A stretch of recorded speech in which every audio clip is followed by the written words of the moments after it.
La forêt de la Coubre n'a pas 1000 ans. C'est une forêt qui n'est peuplée ni d'elfes, ni de lutins, ni de fées. Aucun prince n'y a combattu de dragon, pas une princesse ne s'y est endormie.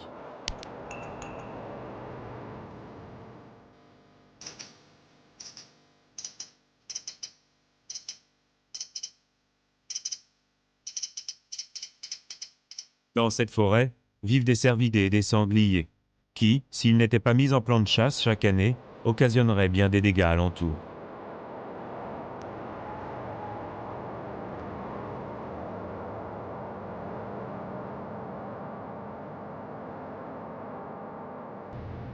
Ce vaste massif boisé s'est développé sur la presqu'île d'Arvert en Charente-Maritime, au nord de Royan. Les arbres recouvrent un complexe dunaire formé du sable des anciennes dunes du littoral atlantique. La plus élevée atteint 60 mètres. C'est la tour du Gardour. La Coubre est une forêt mixte. Elle est composée essentiellement de pins maritimes et de chênes verts. On trouve également des chênes pédonculés à l'est du massif. Tandis que du côté maritime, la côte sauvage offre sa plage aux rouleaux et aux forts courants de l'Atlantique.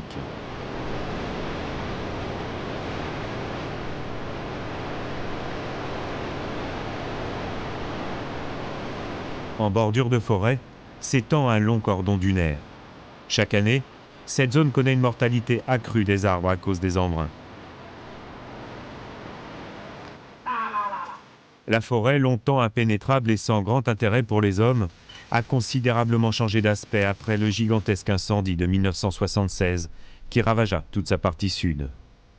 Suite à cette catastrophe, l'Office national des forêts qui assure la gestion et l'entretien de la Coubre a quadrillé le massif de nombreux chemins pare-feu qui sont autant d'ouvertures et de voies de circulation.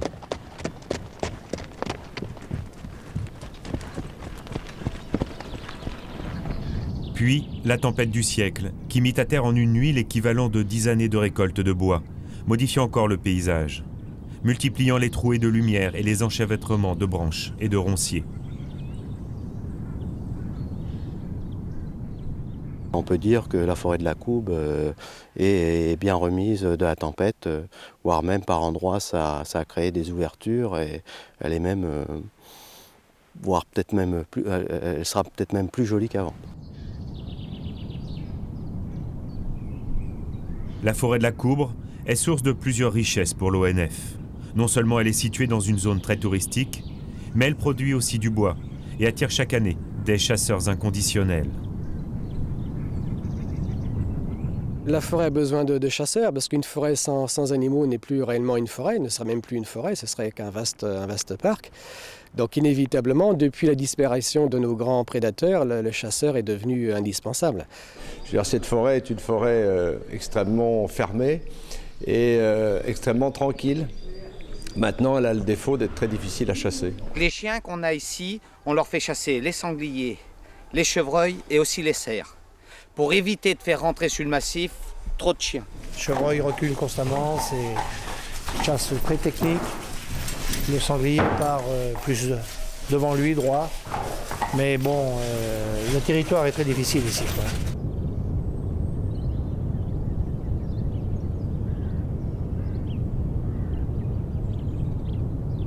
Cette forêt domaniale qui nous paraît si naturelle aujourd'hui est donc née de la volonté des hommes il y a plus de 200 ans. Dominique André a été chargé par l'ONF des travaux sylvicoles de la forêt. C'est une forêt qui est récente, qui remonte au XVIIIe siècle. Donc il y a eu un gros effort de semis de pins maritimes pour fixer le sable. Donc elle a un rôle principalement de forêt de protection, un rôle aussi d'environnement écologique important, un rôle touristique, surtout en période estivale, mais on s'aperçoit de plus en plus tout au long de l'année. Et puis après, un rôle bien sûr de production de bois, de résineux essentiellement.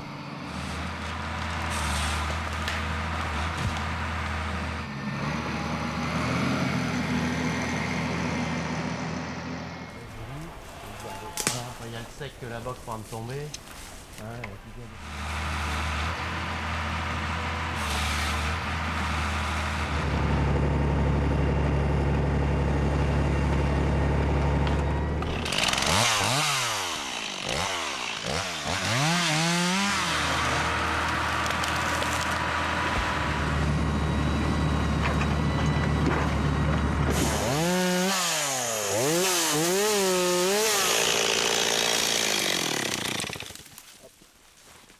La forêt donc, a été divisée en un parcellaire, donc avec un système de tranchées qui sont parallèles donc à la mer, distantes les unes de 500 mètres, et perpendiculaires à ces tranchées, donc des lignes de parcelles distantes les unes des autres de 200 mètres. Donc ça nous fait des parcellaires à peu près de 500 par 200, donc d'une dizaine d'hectares en règle générale. Donc la parcelle est une unité de gestion où on intervient. Donc on a un aménagement en règle générale qui est fait pour une quinzaine d'années. Et à l'intérieur de cet aménagement, on régénère un certain nombre de parcelles. Quand la forêt a été mise en place, donc la régénération a été faite par semis en ligne bien souvent. Et maintenant, les graines tombent au sol et germent bien souvent tout de suite derrière au printemps dès qu'on a de la chaleur et de l'humidité. Et on a de la régénération naturelle. Et dans les autres parcelles, on intervient par des travaux donc sylvicoles, forestiers. Plus on avance dans l'âge, plus les interventions, les éclaircies sont donc éloignées. Donc entre 20 et 40 ans, on va faire des éclaircies tous les 6-7 ans. Et puis après 40 ans, ça va aller de 8 jusqu'à 12 ans. Le chêne vert, il a un but pour biodiversité, un mélange d'essences environnementales, culturales, pour donc gainer les pins et faire une protection au niveau de l'élagage. Et puis aussi couvrir le sol pour éviter qu'il y ait trop de végétation au sol. Après, quand on a vraiment du chêne vert, on arrive à le faire exploiter en bois de chauffage. Mais on ne fait pas du bois d'œuvre dans du chêne vert. Tous ces pins maritimes ont été plantés par milliers pour contenir l'avancée des sables le long de la presqu'île d'Arvert. Ces travaux de fixation des dunes et d'implantation forestière sont toujours d'actualité. Ils s'inscrivent dans le cadre de la politique de lutte contre l'érosion éolienne et marine. Là, il y a 3 sortes de travail sur la dune. Donc les petites barrières en bois, c'est donc des ganivelles, donc qui font 1 mètre de haut. Et donc le sable, dès qu'on a un peu de vent, le sable se met en mouvement, il est tellement léger, fin, et il vient s'emprisonner dans ces ganivelles. Et donc les ganivelles, au bout d'un certain temps, là on en voit une là, elle arrive à être complètement submergée par le sable. Donc on arrive à faire monter le sable comme ça et à pratiquement former une dune. Donc en plus, ce qu'on peut faire aussi, c'est mettre donc du branchage qu'on dispose sur le sol, un petit peu comme des tuiles, avec le gros morceau côté vent dominant, pour éviter que le branchage se fasse envoler. Et donc le sable toujours en mouvement vient s'emprisonner dans ces branchages. Et on arrive à faire monter aussi le sable et à le stopper pour éviter qu'il aille, donc c'est de l'érosion éolienne, hein, pour éviter qu'il aille sur la dune grise qui se trouve derrière.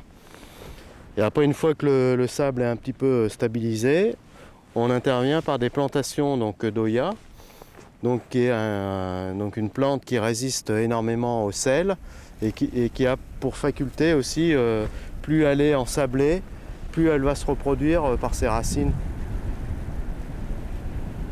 Lors de gros coefficients et de tempêtes, donc les vagues arrivent à venir taper en pied de dune et par endroits, la dune est sapée au pied et arrive à s'éroder. Donc on a des micro-falaises qui se forment et le sable arrive à partir à la mer. Donc la dune recule.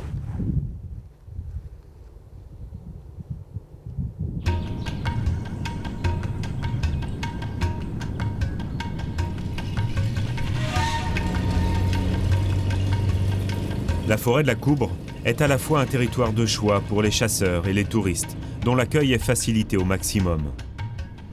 Les voies de circulation, pédestres, cyclables, équestres et routières, ainsi que les parkings sont très nombreux. Philippe Lequeux est chargé par l'ONF des relations avec les touristes et les chasseurs. On voit que le flot des touristes, si on peut dire, s'étale un petit peu sur l'année. Bon, la période la plus chargée reste toujours juillet-août. Mais malgré tout, à partir des vacances de Pâques, on voit déjà qu'il y a une certaine fréquentation qui s'installe.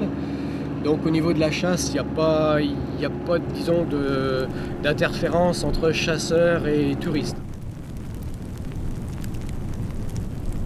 On gère trois espèces de grands gibiers. Donc au niveau sanglier, en moyenne, sur la forêt de la Coubre, donc la partie domaniale, on prélève environ 150 sangliers, donc par saison de chasse. Au niveau chevreuil, il est prélevé une centaine d'animaux. Et donc pour l'espèce cerbiche, il est prélevé environ une 50aine d'animaux chaque saison. Donc une population relativement importante du fait on peut dire quand même de la pauvreté de nourriture dont ces animaux-là disposent. Il y a un jour de chasse le lundi pour le petit gibier, donc essentiellement la bécasse. Et la deuxième journée la plus importante le jeudi, qui est une journée de chasse à tir au gros gibier, donc pour le sanglier, chevreuil et l'espèce cerf. Alors durant cette journée, les chasseurs sont autorisés à circuler avec un nombre limité de véhicules, avec des autorisations délivrées par l'ONF uniquement. Ils ont sauté en direction de la... On a donc 2 jours de chasse à courre, le mardi et le samedi. Donc là, c'est un équipage de chasse à courre chevreuil uniquement, qui a un impact relativement faible sur la population de chevreuils, puisque dans l'ensemble, cet équipage-là prend une dizaine de chevreuils sur la saison. Donc il n'y a pas un gros impact synégétique, si on peut dire. Il se remet dans sa chasse et là, on n'arrive pas à démêler. Mais bon, C'est toujours là. il y a des perdus. Il y a des perdus, il faut garder espoir. On va essayer de ne pas perdre le maître.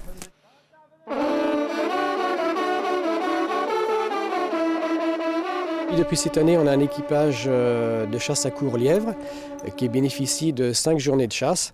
Donc là, pour nous, c'est quelque chose de nouveau, parce que jusqu'à présent, ça n'avait pas été pratiqué en forêt de la Coubre. Donc pour nous, c'est assez intéressant, c'est un peu une découverte.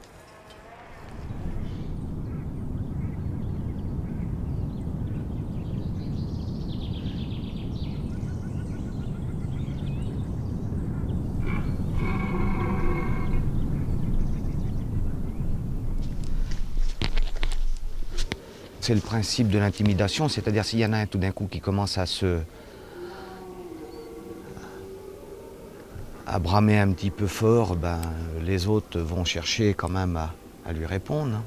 C'est des animaux qui restent quand même très très sauvages, à mon avis. Très sauvages et très méfiants. Au moindre bruit, de toute façon, ça démarre. Voilà.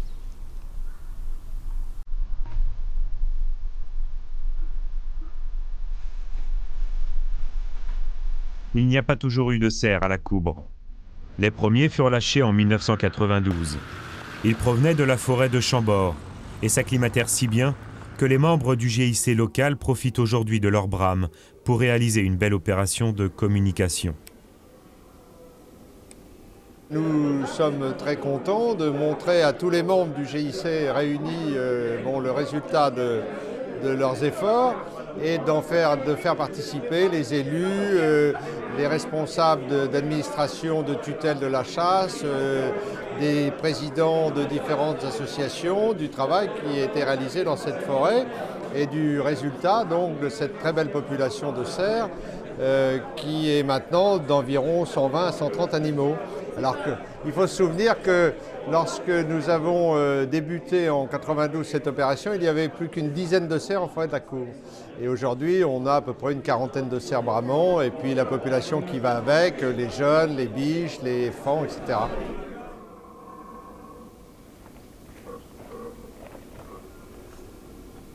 En fait, le cerf brame à partir de fin août jusqu'à fin septembre pour se reproduire. Donc c'est un petit peu, il impose son territoire, il appelle les biches et c'est très beau à entendre et à voir quand on a l'occasion de les voir.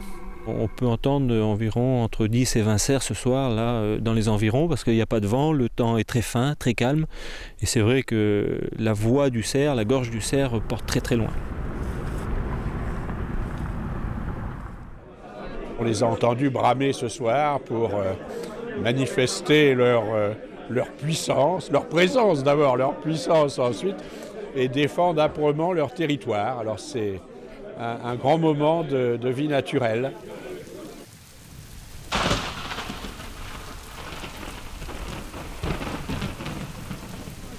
Tout le monde s'approche un peu.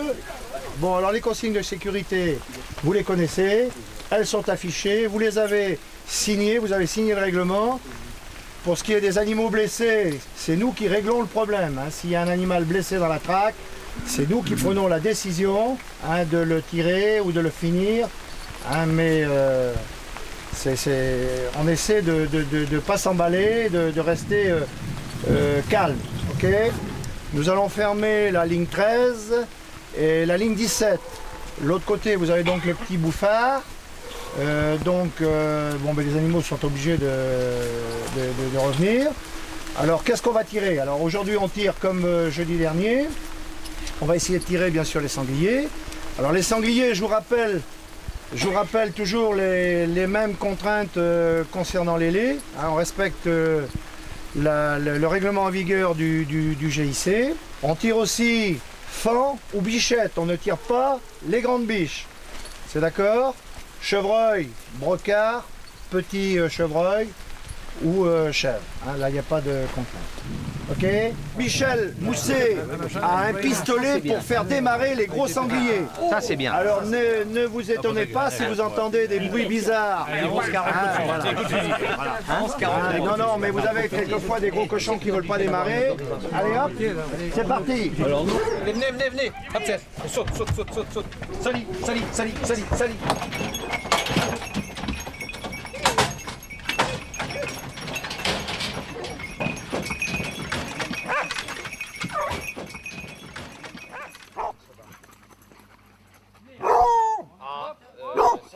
Salut.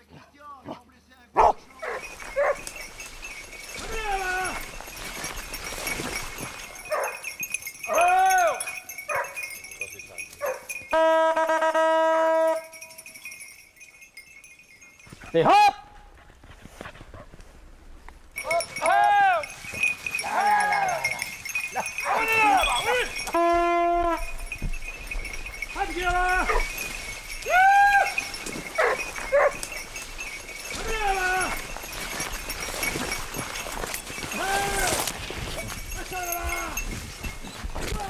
Quand vous avez des enceintes comme c'est le cas là par ici, vous avez plus d'animaux, ça c'est évident. Ça fait surtout le bonheur des sangliers, quoi. Pour les sangliers, c'est des terrains qui sont très favorables. Mais bon, ils sont pas faciles à gérer parce qu'il faut pouvoir les sortir après. Faut avoir en matière de chiens, faut avoir des chiens courageux, disponibles, et puis des chiens qui poussent quand même assez vite, de manière à obliger les animaux à sortir des enceintes. Autrement, ils tournent et c'est pas solutionnable, quoi. Il est où, Michel? Il va bien avec le camion. De toute façon, on va arrêter ici, les gars. Vaut mieux les monter dans le camion parce que dans la bagnole... Appiate! Là, c'est bien, là, oui. Appiate, là, oui, mon bonhomme, là, oui. Écoute, à moitié là, là, oui. On n'en voit pas les porcs, rien, il n'y a pas de porcs. Ils sont calés dans un... S'ils sont là, ils sont calés dans un coin, mais bon, maintenant, il faut arriver dessus, quoi. Le cochon qu'on a fait jeudi,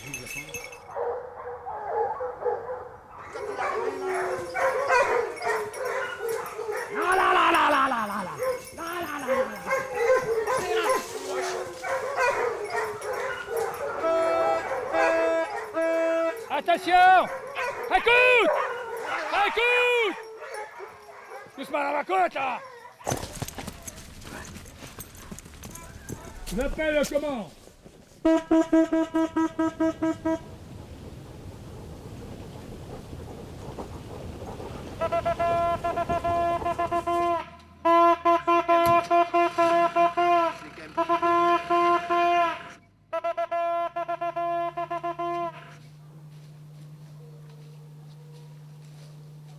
J'étais en face de vous, j'étais au camion. Oui, et ils sont venus droit.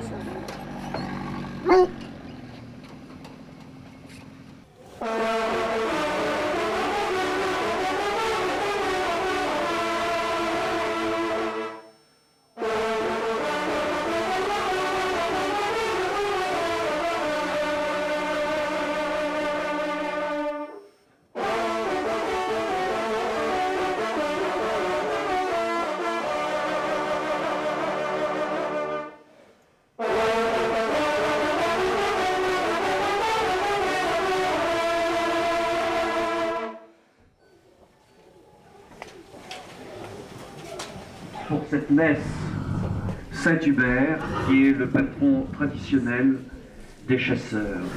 Notre Père, qui es aux cieux, que ton nom soit sanctifié, que ton règne vienne, que ta volonté soit faite sur la terre comme au ciel.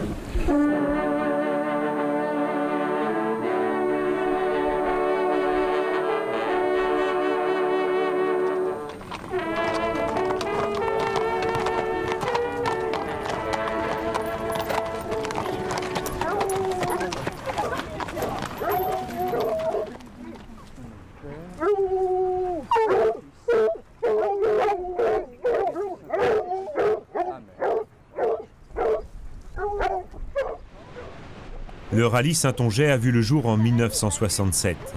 À l'époque, l'équipage avait choisi la voie du sanglier.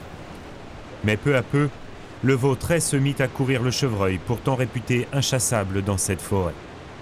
Dans les années 70, l'équipage opta définitivement pour la voie du chevreuil, tandis qu'une partie de ses boutons continuait à chasser la bête noire à tir.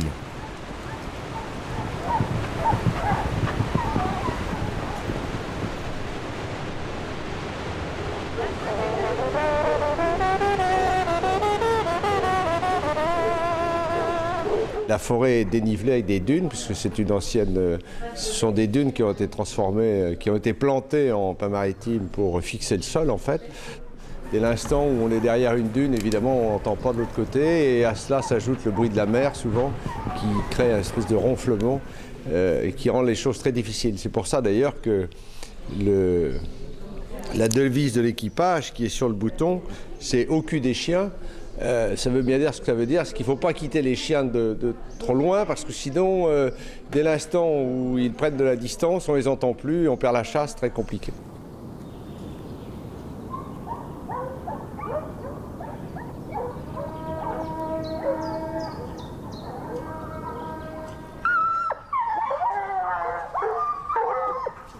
Le choix des chiens a été un peu discuté aussi, puisqu'à l'époque de la création de l'équipage, nous chassions avec des anglo-français tricolores et avec des chiens blancs et noirs.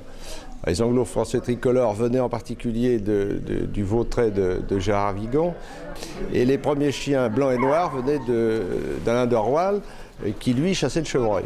Donc quand en 1978 on a décidé de ne chasser que le chevreuil, on s'est posé la question de choisir entre les blancs et noirs et les tricolores. Il nous a paru que les blancs et noirs étaient beaucoup plus travailleurs, collés à la voie, probablement plus compliqués à manœuvrer que les tricolores, mais des chiens très sages, finalement très courageux dans la difficulté. Donc on a choisi les blancs et noirs, les Français blancs et noirs, et depuis on essaie de maintenir cette origine qui devient relativement rare dans la vénerie française. C'est bien dommage, mais en tout cas nous, on est plutôt satisfaits de ces chiens-là. On n'est pas très nombreux en France à élever sur des chiens blancs et noirs, à chasser avec des chiens blancs et noirs. Il reste peut-être une quinzaine d'équipages, une vingtaine d'équipages à tout casser, ce qui n'est pas considérable. Et c'est difficile de changer un peu le sang, les origines, tout ça. Donc bon, on tourne un peu en rond, c'est un peu dommage. Cela dit, on est encore très content de nos chiens et ça se porte plutôt bien. Malgré les grandes difficultés, nous découplons souvent avec d'autres équipages de la région qui, eux, ont des chiens tricolores et ça se passe en général assez bien, les chiens s'entendent bien, je veux dire, il n'y a pas vraiment de différence d'adaptation des uns par rapport aux autres. Enfin bon, on est parti sur les blancs et noirs et nous maintenons les blancs et noirs. Ce début de saison s'avère particulièrement difficile pour le rallye Saintongeais. Les sols trop secs et sablonneux rendent le travail des chiens impossible. Ici, s'il ne pleut pas, la voie est catastrophique, donc il faut de l'eau, de l'eau, de l'eau, de l'eau. Et il faut si possible en plus de l'eau qui vienne de l'ouest ou du nord-ouest.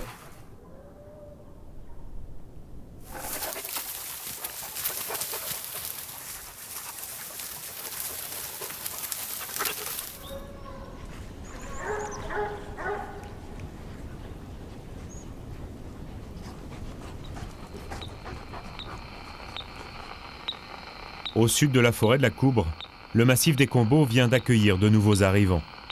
Marc Perrault, technicien à la Fédération départementale des chasseurs de la Charente-Maritime, est chargé de suivre leurs déplacements.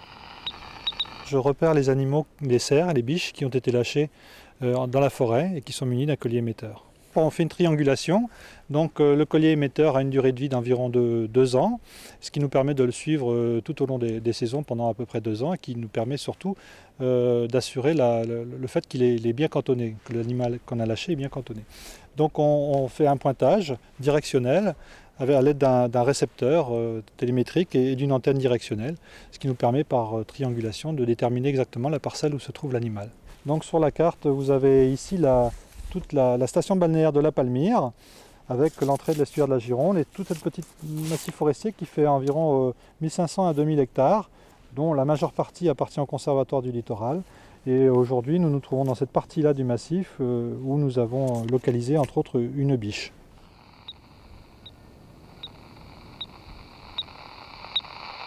Alors les cerfs et les forêts de la Coubre, en fait, quand ils ont été introduits en 1960, à l'époque, on ne mettait pas d'émetteurs aux animaux. Donc évidemment, depuis, ce sont des générations et des générations de cerfs qui se sont succédées. Alors, on estime à peu près aujourd'hui à 140 animaux avant naissance à peu près, les cerfs et les biches présents en forêt de la Coubre, auxquels viennent se rajouter les 6 animaux que l'on a lâchés depuis 3 ans en forêt des Combeaux.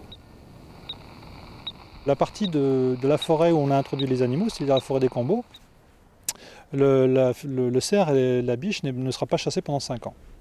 Ce qui permet aux animaux de faire souche et de reconstituer cette petite population.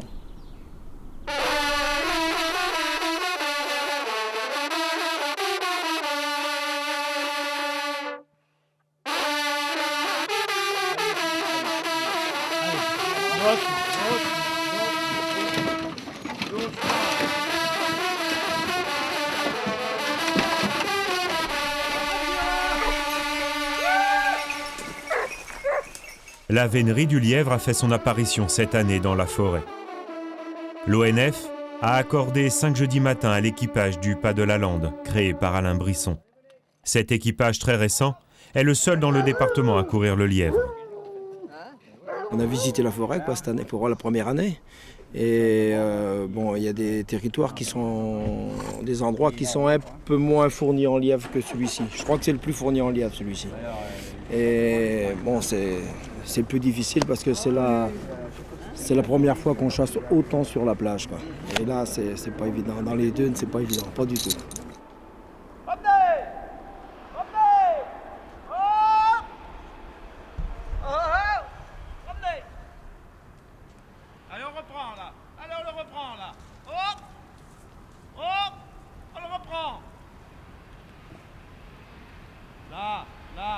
Là, troubadour, là.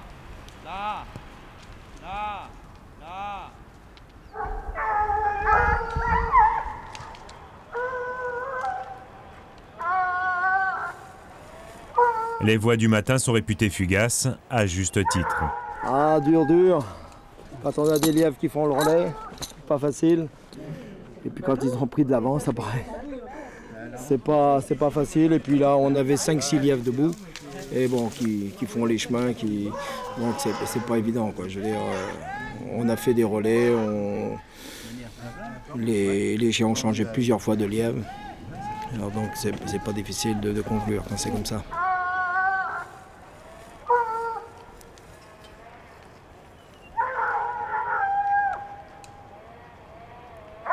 Je pense qu'on aura encore 5 attaques l'année prochaine. Mais ce qu'on voudrait, c'est avoir un peu plus de temps, attaquer un peu plus tard et avoir un peu plus de temps l'après-midi pour chasser, quoi. Mais enfin, on se contente de ce qu'on a et on est très content.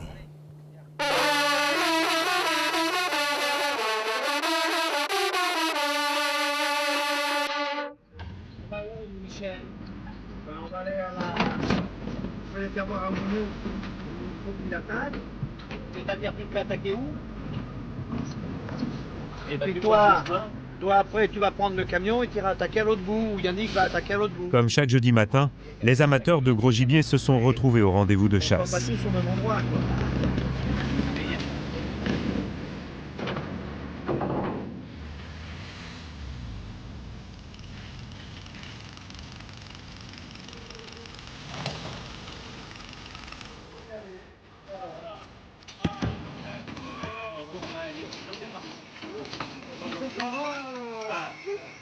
Tu vas baiser la casquette? Si ça s'en va, je suis. Ouais.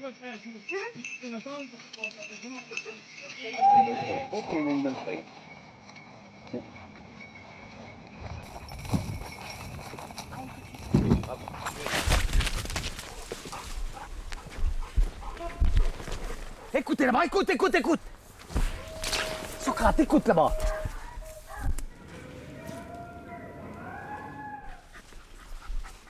Ah! Il y a quelque chose qui est parti là. Ça les est les cochons. Ça les est les cochons. À mon solo là! Ça les est, va.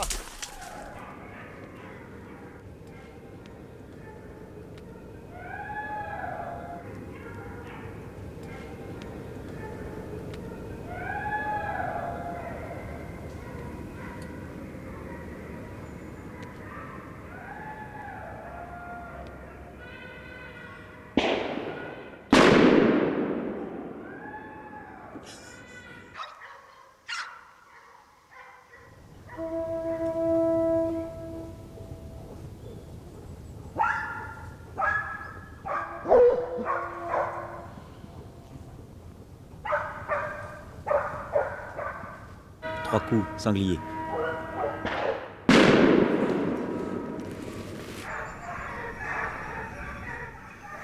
Ah mais ça c'est entre les deux.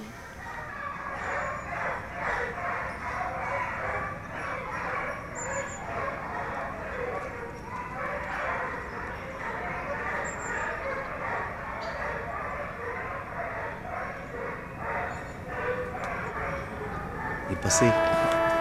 Faut l'avoir.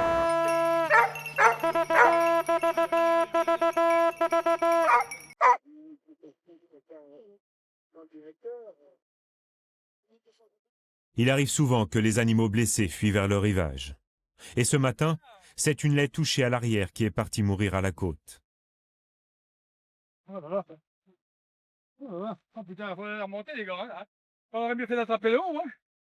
Traverser, hein, parce que on n'arrivera pas là, allez, lentement. Non, faut qu'on reparte par où on est passé. Hein. On va la tirer et vous allez voir. Là. Voilà. Allez. Allez mon petit. Hop.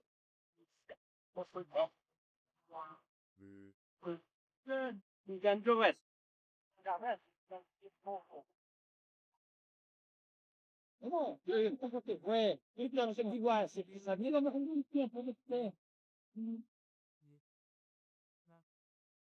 arrière quand même, ça fait rien, elle aurait pu me. Non, mais fallait pas le. Allez.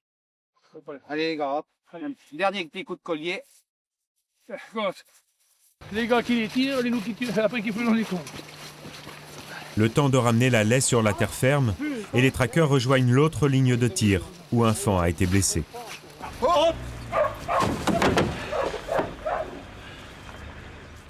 Il y a du poil, il y a de la chair. Il y a du sang. Ben, on voit même pas le beau-père. C'est un fan. Ouais, parce qu'il y avait la biche, ça c'est elle qui passe là, la biche là. Et il y avait le fan qui était derrière. Ils rentrent là, ils s'en vont comme ça. Les deux? Et les deux? Les deux, ils sont remontés comme ça. Ah bah, ils les ont vus les deux là-bas après? Hein? Ils les ont vus les deux? Non, parce que là, tu vois dans le ils ont pas virage, vu. moi j'étais là-bas. Non, non. Dans le virage, après ils sont rentrés comme ça et ils montent vers là-bas. Ah non, non, mais attends, il a chaviré? Il n'a pas chaviré, il a fait ça. Il a esquinté. Les recherches ne durent pas longtemps. L'animal mort est retrouvé et honoré comme il se doit.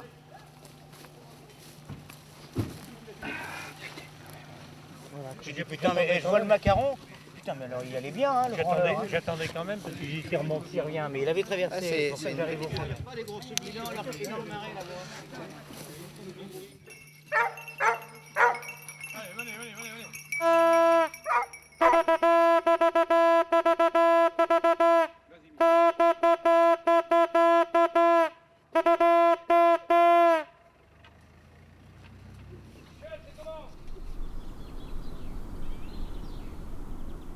Ce matin, j'ai fait le baquette côté Poste Blanche. Et sur la tranchée de la Bouverie, j'ai connaissance de 2 animaux qui sont sur la pluie, donc qui sont du matin, sûrs, et qui viennent du Barachois et qui traversent la tranchée de la Bouverie à 30 mètres de la ligne 25 en allant sur la ligne 24, là, entre les deux, là. Et ils vont en direction de la tranchée du volcan.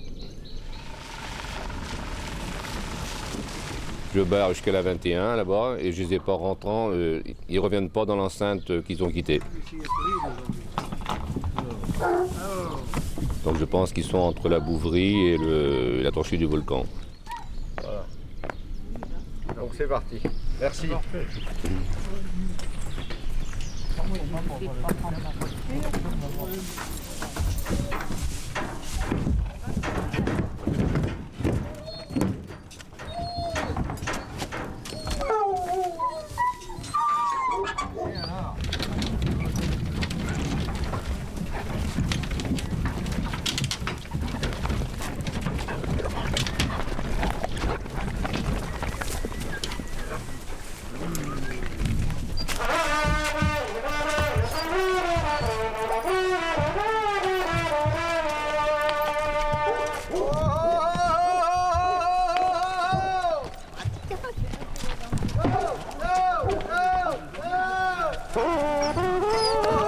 C'est l'une des dernières chasses à courre de la saison.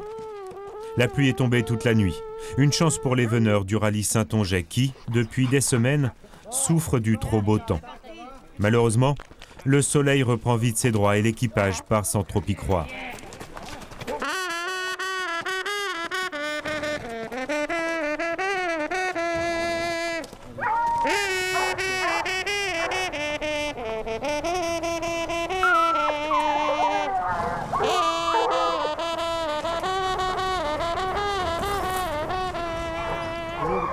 Une fois de plus, les blancs et noirs auront fort à faire pour isoler une voie sur ces sols déjà secs. Là, ils ont l'air d'avoir connaissance des animaux qui ont été trouvés ce matin. Mais c'est pas encore, c'est pas levé, hein. Ça chasse pas encore.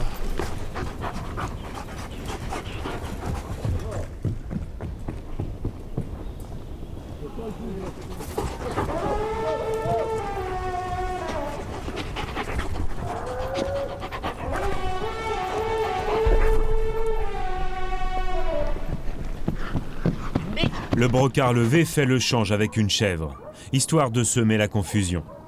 L'équipage est obligé de retourner faire les arrières pour reprendre le fil de la chasse.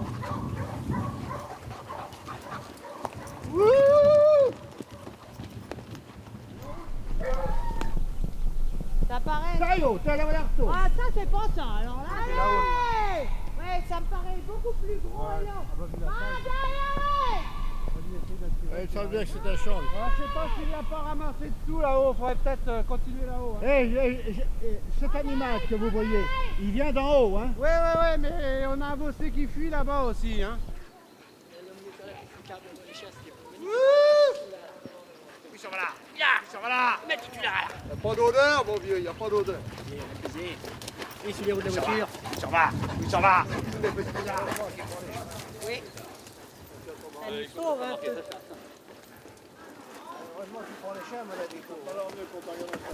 Oh, dans la monnaie. Oh, dans la. Oh, dans la. Oh, dans la. Les chiens sont épuisés.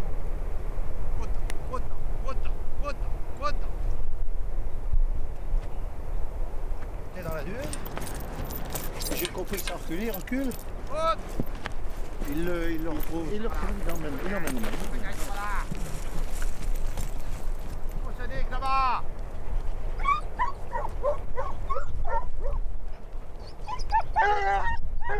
Ouais, c'est ça.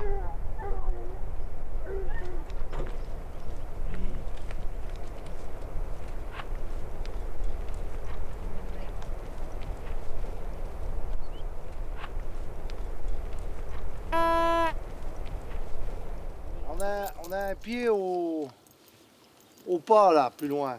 Ben, il a le défaut, on est en défaut à 300 mètres. Ah oui, mais... Ah, c'est embêtant ça, hein, qu'on le perde là.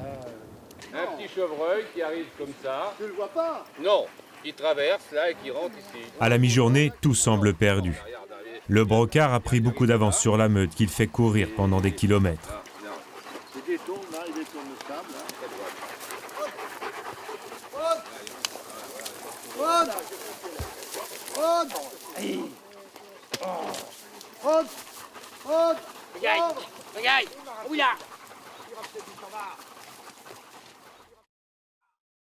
Il faut que les hommes appuient les chiens, sans quoi ce sera la bredouille. L'équipage reprend donc les veaux-selés un par un, parcelle par parcelle, en quête d'une trace fraîche.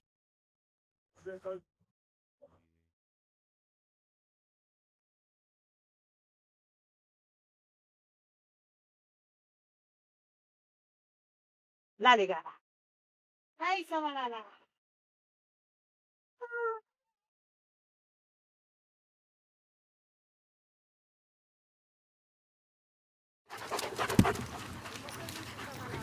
Il a passé 2 fois au même endroit.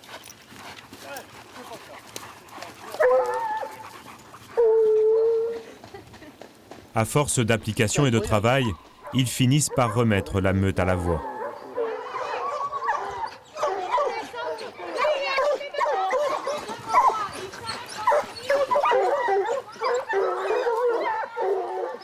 Il a une calotte, hein?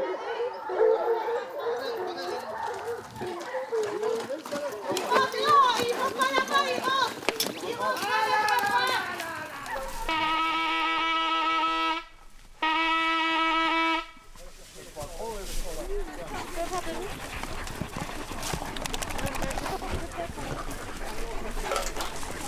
Non, j'ai un cheval. On les prend pas dans une demi-heure ici. Tu vois, il faut 2h30, 3h, 3h30. Et on n'a pas chômé, hein. Et dans la chaleur, les chiens ne pouvaient même plus l'emmener à un moment donné. Au bout de 2h30, il y avait le pied sur les chemins. Nous, on voyait le pied et les chiens n'avaient absolument pas connaissance. Donc on l'a emmené comme ça, comme on a pu, au Vosselet, à connaissance, pendant au moins une demi-heure, 3/4 d'heure. On a regagné du temps sur lui. La voie est réapparue parce qu'on avait regagné du temps. Les chiens en ont repris connaissance. Et puis alors après, c'est déroulé.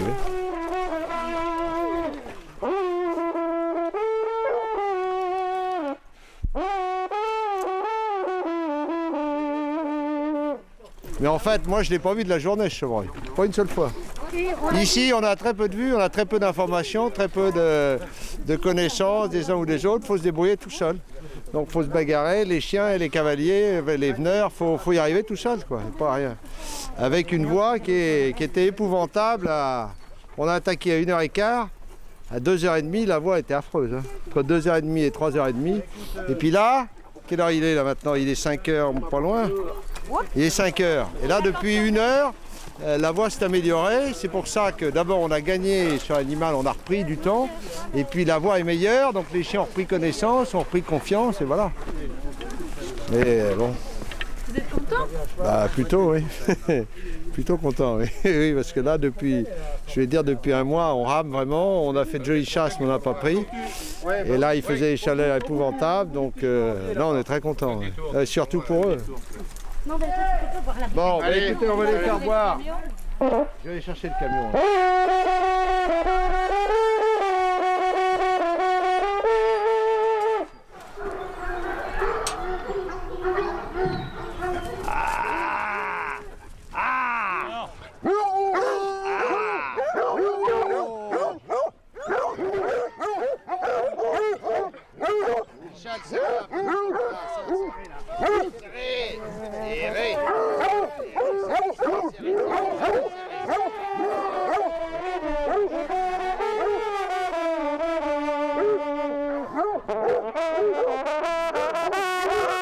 Le temps de ramener chiens et chevaux au rendez-vous de chasse et la curée peut commencer.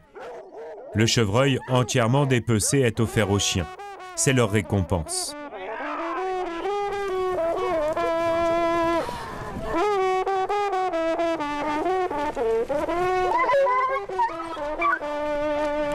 C'est la récompense, c'est la gourmandise, on appelle ça la gourmandise. Hein, et on dit que la récompense des chiens, donc cette gourmandise qu'est l'animal, c'est avec ça qu'on en fait des chiens de change. Parce qu'il faut qu'un jour ils associent le fait de manger le chevreuil, qui pour eux est un grand plaisir, avec le fait de ne pas en changer. Parce que quand on n'en change pas pendant la chasse, on le prend et on le mange. Donc les vieux veneurs écrivaient ça. Et le marquis d'Armaillet disait, c'est un des 7 péchés capitaux, c'est la gourmandise, et c'est grâce à ce péché-là qu'on fait des chiens de change. Voilà. Enfin, de là à ce que ça marche à tous les coups, on peut toujours le dire en tout cas. La journée s'achève avec les traditionnels honneurs. Les honneurs à Jacques, parce que toute la saison, il nous a donné des animaux très bien embûchés, ce matin encore. Ouais, merci, gentil. Donc, bon, c'est peut-être un des derniers de la saison. Donc voilà, ça nous fait plaisir pour te remercier de tout ce que tu as fait le matin pendant cette campagne de chasse. Je vous remercie. Voilà, merci Jacques.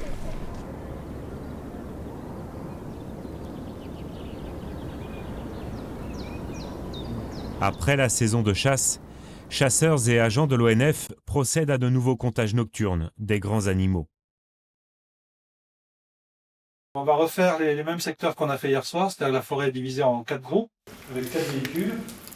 Donc chacun d'entre vous va être réparti dans un de ces véhicules avec un personne de la Fédération des chasseurs pour l'influence à la conduite et accompagné d'un membre de l'Office national des forêts ou d'un adjudicataire d'un des lots concernés. On va partir à 19h et on viendra vers 22h30.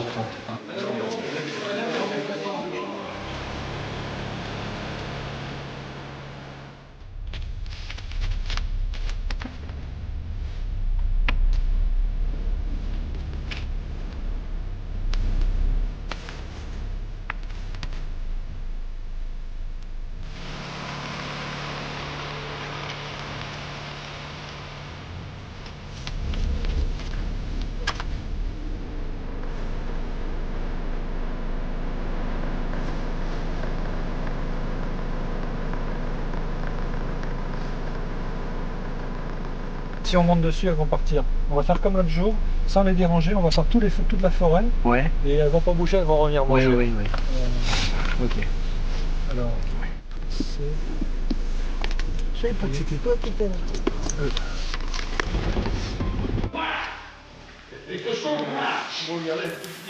Ces opérations permettent d'affiner les plans de chasse de la prochaine saison. Ils seront déterminants quant à l'avenir de tous ces animaux.